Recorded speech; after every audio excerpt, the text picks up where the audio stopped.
All right, and we are live. Good morning, good evening, good afternoon, everybody. What's going on, Sebastian? Hey, Michael, things are going well. Good. The sun's out. That's all I care about. It's nice. It's Uh, freezing. it is, but the sun's out where I am, which is good. The But sun no, is things are out. good, man. Things are good. Good. Uh, Agents are running. Not gonna lie, they're ripping through stuff. Um, the the FOMO of trying every single thing out still is there for me. I'm not gonna Oh, lie. yeah. Yeah. Yeah. Um, I got Grok super heavy. Why Nice. not? It was on Awesome. sale for 67% off. And it's pretty good. It's not Opus or Yeah. GPT 5.5. Um, Grok build's nice. Yeah. Their TUI, their CLI, which is pretty. I actually, it's kind of like Claude code meets open code kind of Hmm. together, and then you could use your mouse, and which is really nice. Right. And it's very open. So I actually have it deployed, and I put out a little video yesterday.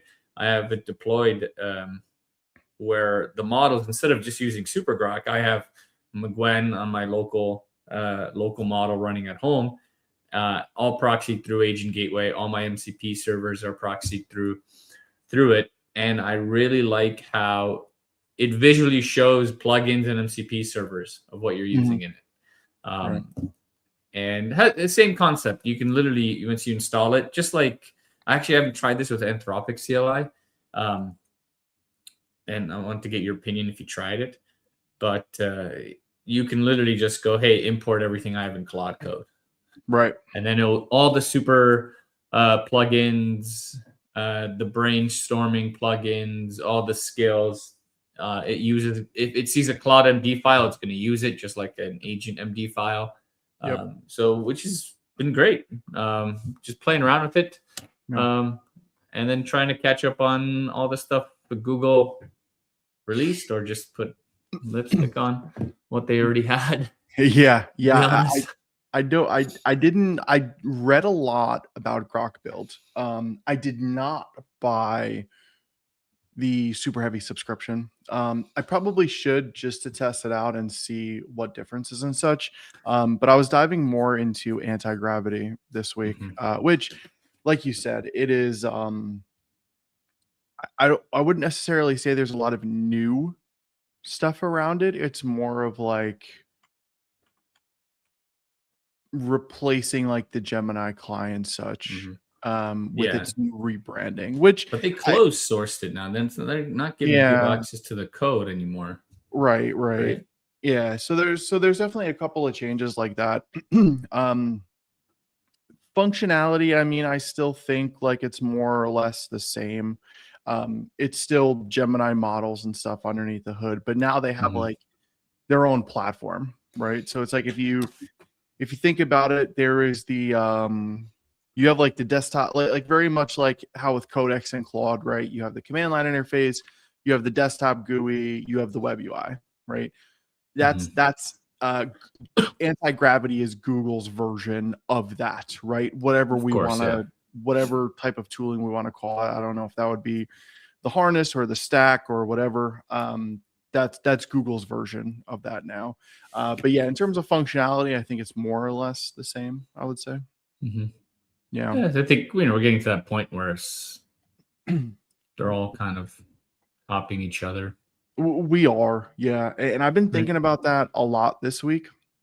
Like the whole idea around, Mm. I think that there's still a lot of excitement, like, oh, this new model is coming out, and oh, this model is getting an update, and blah blah blah. But I do think that we are coming to a point where I don't know if the models will get much smarter, because at this point they've all pretty much been trained on like what data exists, right? Well, they And can as get faster. they can Like get faster, a big yeah, thing I'm seeing on like X, and yeah, take all this stuff with a grain of salt because there's a lot of yeah, shenanigans always going on everywhere. But they're like, sure, well, the next version of whatever Grok 5 or GPT 6, and whatever Claude 5.0 is going to come out, the concept that it's going to be learning as it's going, right?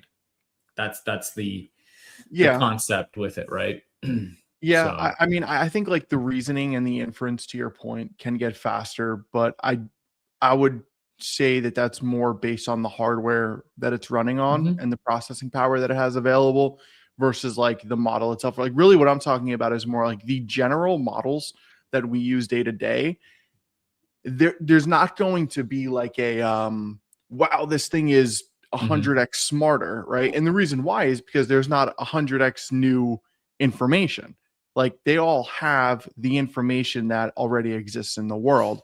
So now we get to see like little increments of new things, right? So like if new, I don't know, marine biology studies come out, or new surgical studies come out, or new types of food or whatever, right? Like they're going to be trained on that information, but like it's going to be incremental, because like how much new stuff is going to come out every 3 months or every 6 months, like in the world in general, right? It's not going to be as catastrophically different that we've seen already, right? That's why I think that now we're getting to a stage where it's actually less important about the model that you're using and more important um the sorry, my brain is still a Would you little say more important, yeah. like the design? Like I'm thinking of just design patterns now. Well, I'm thinking it's really more about the stack around it and the harness around it. Yeah. Right. So like if we're thinking about these two different things, the LLM is always there. Like that's the brain, right? But the things around it are what's going to make the output better. It's what's going to make the agent perform better, right? Like your agent skills and your Claude MD file or your agents MD file or your MCP server tools that you're using, or the API tools that your agent is calling, like whatever it is, that's going to be the thing that's going to make it smarter at this point versus like how good the LLM is. Like choose whatever LLM you want and then build around it, right? So like if you're thinking about your harness, build in what skills it needs, build in what tools it needs to be able to call out to, build in what your instruction files look like. And then from a stack perspective overall, like you have your agent, right? You're going to have your gateway, you're going to have your registry, you're going to have your evaluation framework. Maybe you're going to have a sandbox style isolated environment for your agents, right? Like that's the stack. The stack is everything that you need to run agentic in production. The harness is everything that the agent needs to perform as well as you want it to perform in production. And I think those things around it are going to end up being far more important moving forward versus let's get the LLM to be smarter so it's better at tasks. Yeah, I 100% agree with you. Like I'm working on a proof of concept for a customer where they want to certify endpoints. So say if there's a new vulnerability in the Linux kernel, how does the security team say, hey, this new build is good? And at the current moment, the security team gets access to that device, so either a physical box or a VM. They install it, they run through their things manually. And they want to automate it. They're looking at, hey, how do we just N8N? Can we just do scripts? Can we use PowerShell at the moment? But how do we make things a little bit smarter? The boring tasks have to be done, but they want to make them repeatable. And it has to be consistent, right? So that whole stack and the whole harness really, I feel, is going to evolve more. Like by the end of by the end of the year, we're gonna have more enterprise harnesses. Where I can say, hey, do this, right? Have an agent do these things, have my human in the loop, have my skills. But I shouldn't care if I write, my theory is if I write the right agents, the right skills, the right kind of blueprint, then if I send it to GPT 5.5 or I send it to local model Gwen 3.6 or Grok, whatever it is, the answer should be the same. It should be able to do. We're at the point, like all these tools are great. Yesterday, I asked 4 different models to do 4 different things. Literally, I got almost the same output, other than the visual was a little better for Claude, but the output was exactly the same. It solved all my problems. So yeah, 100%. I think, and I think that we'll see some exciting stuff even more in the enterprise space. Like there's tons of open source tools and tons of things people are playing around with. I rebuild and build agents constantly, which I don't want to do, to be honest. I feel I should just have it like even OpenClaw, right? Big fan, couple months, right? Praised it. Now I'm like, I don't really. Solving something? No, I could literally. I asked Claude yesterday. I'm like, hey, I just wiped my computer. I'm like, hey, Claude, install Docker Desktop kubectl for me. I walked away. Did something else. Came back and installed it. Which is good for personal use, right? And I think that's where if you have a good agent harness, you can now start to treat your agents like the whole pets not cattle type of deal, right? Where like to your point, you don't have to, even if you do have to sit there and rebuild your agents, like who cares, right? Like there's a simple configuration that you put together that you send out and your agent goes and it rebuilds, right? Just like if you have something running in Kubernetes and you do a kubectl delete -f and then you do a kubectl apply -f and you have the same thing that you'd had, right? We need something similar with agents, which is where again the harness comes into play, right? It's like, okay, this agent was running here, now I need it to run here, here's the harness, go deploy, okay, you're back online, great, right? Like maybe you're pointing the memory to the same database or whatever, right? But more or less like that harness is what gives you the thing to be able to run wherever you want. Reusable, like we just need reusable agents, and I think that's where, you know, the harness will come into play more and more. That's where I'm hoping it will come into play more and more.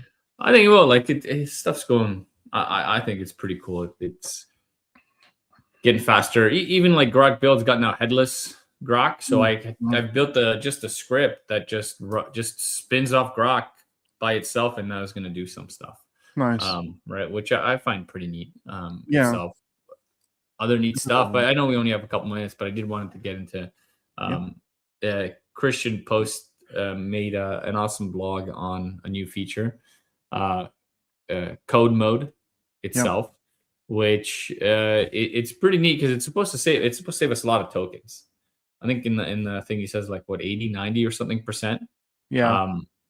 But the purpose of it is it turns an open API into it turns OpenAI into an MCP tool via an AI controlled kind of this dynamic code, not like a static one-to-one mapping, but it's able to really, I guess the way how it works, and if you read the article, it auto-generates a typed API description for an authorized open API call, and then it injects into a single kind of run code mode an MCP tool. So it uses, I think, Java to inject it, and really allows you to dynamically or exploratory kind of grab tasks and lower tokens. So if you, instead of the agents listing all the tools that it has and picking the right one, it will kick off a single tool to go find which agent it needs, right? Reducing kind of your lower token. I don't know if you've played around with it or not, but I'm going to kind of throw in my lab after this. Like the way that I like to think about it is you now have a way within your gateway to go and hit a tool directly via an endpoint, right? Via its API versus having to go and, you know, utilize MCP directly or something like that. And it makes a lot of sense because if you think about it, before MCP, what were people doing? Well, people were just using their agents to go hit API endpoints, right? Simple. But the problem is like you have no way to observe that. You have no way to secure that traffic. You can't put an auth flow in there, et cetera, right? Like it's really all based off of whoever is using the agent. Whatever your permissions are, that's what the agent can do. So it can go and it can call any API. Then they were like, okay, cool. But like for production, we need a spec around this. We need some like standard around this that we can secure and lock down and observe, et cetera, right? So MCP came out. So what is MCP? Well, it's just tools on a server, right? The server being your whatever your application stack is. So if you're writing an MCP server in Python or whatever, you have functions and methods within there, and those are your tools, right? And those tools go and they can do different things. With this, you can now kind of like move away from that mindset of, oh, I just need to use MCP. And now you can go and you can hit APIs directly, right? Or rather the endpoints directly, get requests, post requests, etc., for whatever you're trying to do. No, I think it's neat. Yeah. I haven't played around with it. I'm gonna play around with it probably today, probably later today, to be honest, because I want to see. I actually want to see how much it saves. I mean, I am and a token billionaire, so I want to save some tokens. I think it makes a whole lot of sense because like there's been a question that's been circulating a lot in the past couple of months, which is like, why can't my agent just go hit an API? Which that's how agents were originally, and then we created an MCP spec around things. And now we're back to like hey, we want agents to be able to just hit an API directly, right? To save tokens, and also even just to save context. Like, you know how much context is being wasted because it's going in and it's retrieving 20 tools or 100 tools or whatever, putting them into the context. And then before you know it, you could potentially have gone through like 100,000 tokens at that point. Like I've seen it with like some of the large MCP servers where like an agent has to call out to this MCP server or whatever because it's connected. And even though it's calling out to one tool, it's still putting all the tools within the context. So they're almost cached in a sense, so they can be called easier. But doing that, I mean, well, and that's where like progressive disclosure and stuff can come into play as well. But that's spending a lot of tokens for absolutely no reason. So being able to just go and hit an API endpoint, that's great. But the question is like, how do you secure that? Like, can you put guardrails around that? Can you put rate limiting around that? Can you put prompt guards around that? Can you do any type of OBO or just standard OIDC based OAuth? And the answer is no, right? Like because the gateway wasn't supporting it, but now it does. So yeah. All right. Awesome. What else for the week? I've been not working this week, so you have more information. Well, we have Agent Gateway 1.2 was out to the community, open source, with some updates. I think we did talk about it. I'm not sure if we talked about this, but inside K Agent, we added the capability. I think you put some blogs out on adding harnesses. Oh yeah. So you can actually use K Agent and then deploy OpenClaw, deploy Harmy's agents in a sandboxed environment. And you mentioned that at the beginning is we need to have sandbox environments of all these things doing. Like that is just like, when we were writing Terraform code, UAT dev, UAT prod, right? That whole process has to be the same, right? And the models have to be the same. I was listening to I forgot what podcast, but they're saying, well, what if, say, you're using Anthropic or you're using Claude Opus 4.7, you're paying for it. And it says Opus 4.7, right, in the CLI or the UI or whatever. What stops them from changing that? Like just rate limiting you. And just for a couple of these requests, now you're using 4.5. But it still says 4.7. They could definitely do that. Right. So I think, again, we talked about it, the power of bringing the models locally and having a proxy in front of that to maintain and manage what models you have access to, what models you're load balancing is super important. Or even, I don't know if you have anything to add on that. I got kind of another neat thing I was talking with some customers this week about. Yeah, so I was just gonna say I was also playing around with I was looking at Bedrock for something this week, and I noticed they also added in like a preview harness feature. And it's neat because within the harness feature, you can actually set token-based rate limiting for your harness. Nice. So yeah, that's really cool, right? Because it's like now what you can do is within your harness, you can say the agent that's using this harness should only be able to use 10,000 tokens or like whatever it is, right? So having the ability to have your harness specify what your limits are, I think is really, really cool. I think that's an awesome feature because again, this harness is like like I think of an agent harness like the SDLC, right? Like it is the entire flow for like what you need your agent to do. And I think that's really, really cool. So like I definitely encourage everybody as well, like go look at, because again, like you look at Anthropic, you look at OpenAI, you look at what we're doing at Solo, you look at Microsoft, Google, AWS, like everybody's building out these agentic stacks, right? And it's really interesting to see how every provider is building out these agentic stacks. Like, what are the things that they're thinking about? What are the things that they're implementing first?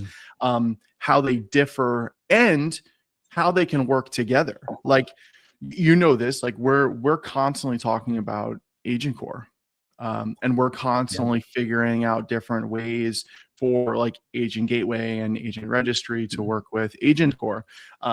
Thing with Copilot, like Copilot has been coming up a lot lately, and it's like, okay, cool. Like I want to use Copilot locally, but like, how can I secure and route and observe this traffic, right? So like putting all these tools together and seeing how they all work together, I personally think it's really, really cool. And I encourage people to go and just check it out, because there's a lot of this stuff out there is, you know, not free, but it's, you know, pay as you go or whatever. Like if you're using a cloud provider, so like you put up $20 or whatever to go and check out all these different platforms.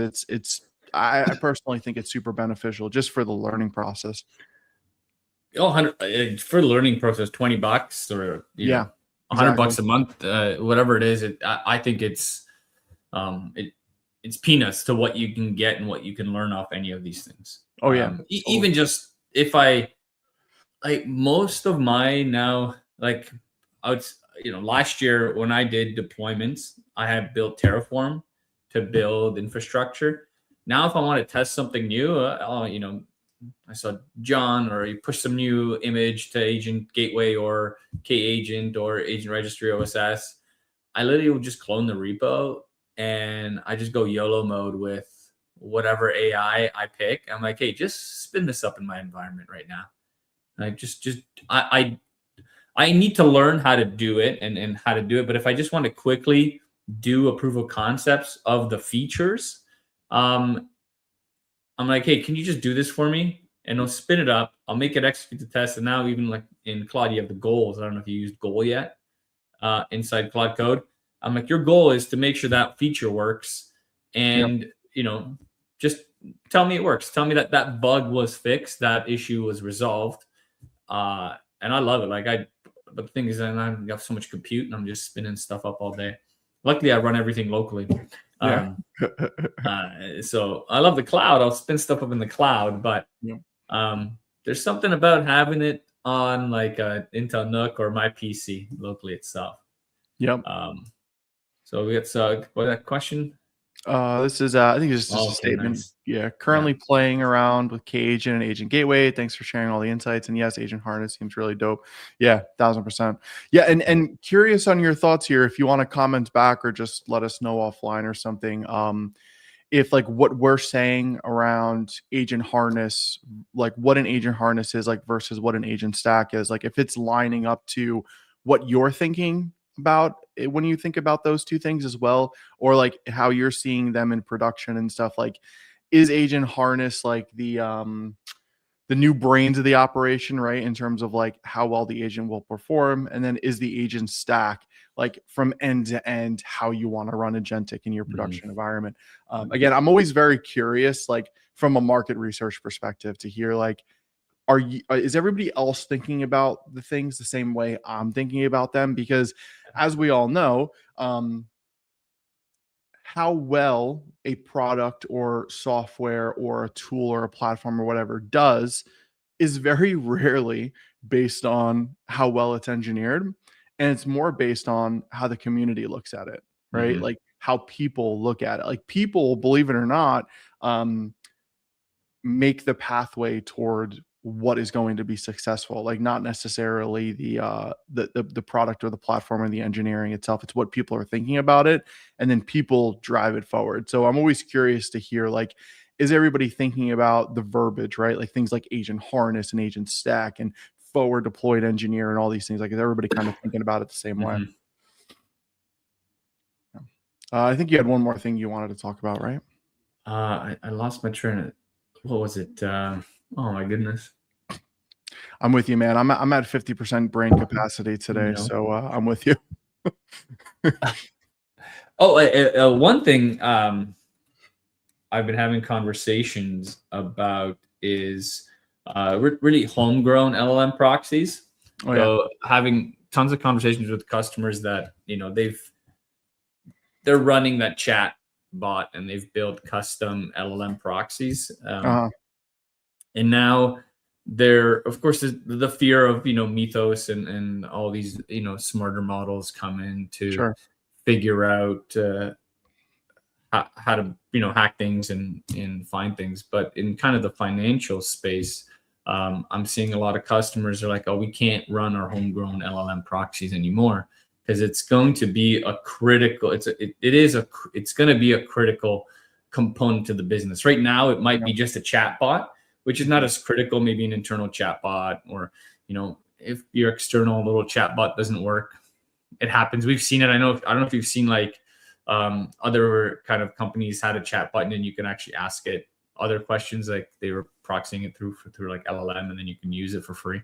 Right. But if that goes down for the business, it's okay. They're not losing money.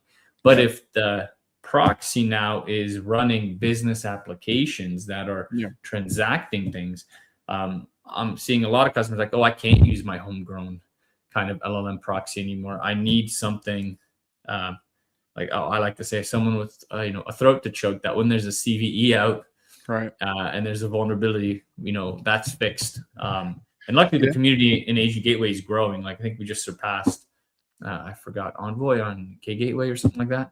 Yeah. We surpassed them in GitHub stars because I think we're seeing that adoption. Like people want a more reliable proxy that can do a lot. Yeah, and I mean, I would say like 15 years ago or so, like why did people want to buy enterprise software? And the reason why people wanted to buy enterprise software is because they needed somebody to call, right? Like the running joke always was like, why do people buy Red Hat stuff? And it's like, so what? We got somebody to call, right? So we got, and it's kind of the same thing with AI now. It's like, like there's a lot of these different tools out there, but we need somebody to call and we need somebody that can come and help us. That's also a big push around like the whole like forward deployed engineer, right? Or it's like, we need somebody to be able to call. We need somebody that can come in and help us and explain to us and get this thing working as expected within our environment. And that's why it's becoming so popular. Like that's why OpenAI just put $4 billion into like a consulting practice, because it's necessary. Now I remember what I wanted to say. I know we have only a couple minutes left. Go ahead. Yeah. But and I'm just going through kind of the use cases, and hopefully this helps people that are going or getting into the space, or just exploring in their enterprise on how they're going to do build agents and run agentic stuff. But failover of tool sets. As you start deploying MCP servers or agents, the one thing that is super important with a proxy or having that capability is kind of traffic management. So now, if you have your harness of agents and you're testing things, you need to be able to kind of have that A and B failover, right? That canary testing inside. And I think I'm like, oh yeah, of course I need that. I have a new MCP server or tool or agents. I got to now let me shift some traffic to that and see how it works. And then I need to observe that and then evaluate that stuff. It's just other kind of things that's on my mind, is always evaluations of these agents and scoring these things, and making them, failover ready or enterprise ready in a sense. Yeah. I find it continuously interesting how new all this AI stuff is, and everybody's like, oh, it's so new and the world is changing and blah, blah, blah. But like, we're bringing in 99.999% of the stuff we were doing before. Like, how long have we been doing? Sorry, God. Fundamentals, man. There's fundamentals. Like, how long have we been doing canary deployments? How long have we been doing blue-green weighted style deployments, right? And it's like, how long have we been doing observability and performance optimization and cost optimization and scaling and blah, blah, blah, blah, blah. Like, we're doing the same thing, just with AI now. And it's kind of beautiful, right? Because it's like, we're able to take fundamentals that we have perfected over the past however many years and bring those into something so new. Like an agentic stack is obviously so new, but it's also kind of the same thing, right? Where it's like I personally think that we're going to reach a point pretty soon, I would say, maybe in the next 12 months, maybe sooner, that agents are really just looked at as another distributed system, right? Another server that is doing a thing, right? Like, what is a server? There's software on it, it's running, and it's doing a thing. What is an agent? There's software running on it, and it's doing a thing. Yeah. And I think we're going to reach that point. I'm really excited about that. Let's go, man. Sweet. All right. So we are going to cut the stream short today. But hopefully next week we'll be back in with the full hour, and maybe we can start doing some demos and such. Yeah, 100%, man. Would love to see the stuff that you're building, showcase how my OpenClaw opens my garage now. Yeah, that's awesome. It took 7 minutes and it figured it out. Yeah. I actually said it. I'm like, hey, figure out how to open my garage door. It installed the, I know we're trying to end, but it installed the NMP, scanned my network. And then I actually had it write it a whole thing out, scanned my network, found MAC addresses, searched what all the company names are out there for automatic garage door openers with Wi-Fi on them, found the brand, found there's no password. Boom. That's awesome. It started connecting and doing its thing. I thought it was amazing. Awesome, and it's scary. Yeah. Well, man, I forgot. There was last thing. There's another podcast. Andrew Horowitz was talking on a podcast, and he said he has a friend that has 2 cameras in his jiu-jitsu gym, and as he's training and sparring and whatever he's doing, right, the AI in the cameras is telling him and scoring him how it is. Oh wow. And allegedly it might not be Mark Zuckerberg, but allegedly it probably is Mark Zuckerberg. That's awesome. But he has 2 cameras in his gym that record him allegedly. Yeah. Because right. I imagine something like that would even be cool. Yeah, like something like that would even be cool for like medical students, right? Like let's say you're in medical school to be a surgeon, right? And you're like within medical school, they give you like, like fake, bodies, right? Like fake whatever to do like surgery on and stuff. And then like the professors will come over and like score like how well you did on like bandages or stitching or like whatever. It would be interesting to see AI do the same thing, right? Like recording you while you're doing it and then like giving you a score. And then behind the scenes, maybe that's some like domain specific model or small language model or whatever that's created and trained and designed specifically for surgeons, right? Yeah. So, yeah, I can see a lot of that. With that in mind, would you ever do you have like the Meta glasses? Are you excited for? I'm really not as excited for any of the glass stuff coming out. One, because I used to have glasses and I got laser eye surgery and I don't really want to put anything on my face anymore. Right. But yeah, not really. I don't know. Right.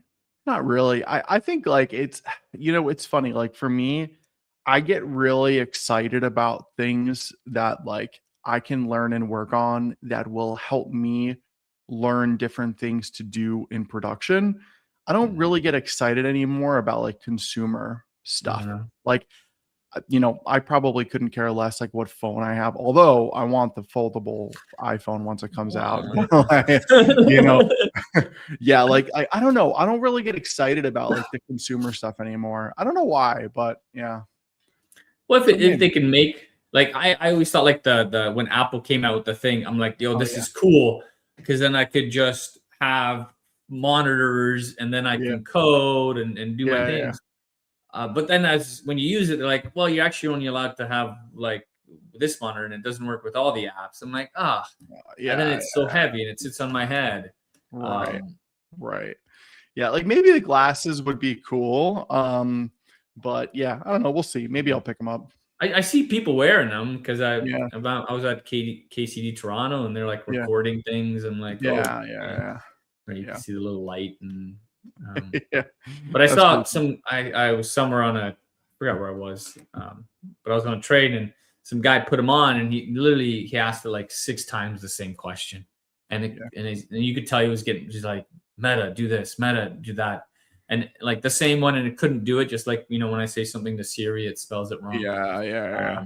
But it was the same. I'm like, I'm like, And those are right, the new ones, right? yeah, the new Meta Oculus or whatever. Yeah. It is.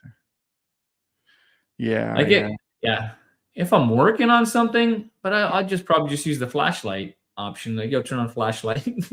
Yeah, exactly. I don't need $400 Yeah. glasses for that.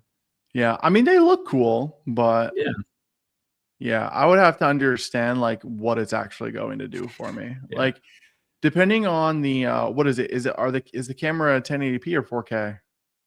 I doubt it's 4K. Yeah, I mean, like that would be cool for like some like B-roll and stuff, but other than that, it's 1080p. Yeah. Oh, 3K. Yeah. Huh. So like, yeah, I think for like B-roll and stuff, it might be fun, like at a conference. But aside from that, I probably wouldn't get them. Yeah. $400. Well, I mean, I guess it makes sense. It's not too bad. Interesting. Yeah, maybe I'll pick them up. All right, you try them out next stream. I'll let you know. You'll be wearing the glasses. We can't see or understand what you're doing with them, but yes, sir. All right, everybody. Thanks so much for listening. Appreciate it. And we'll see you next week. All right. Have a good one.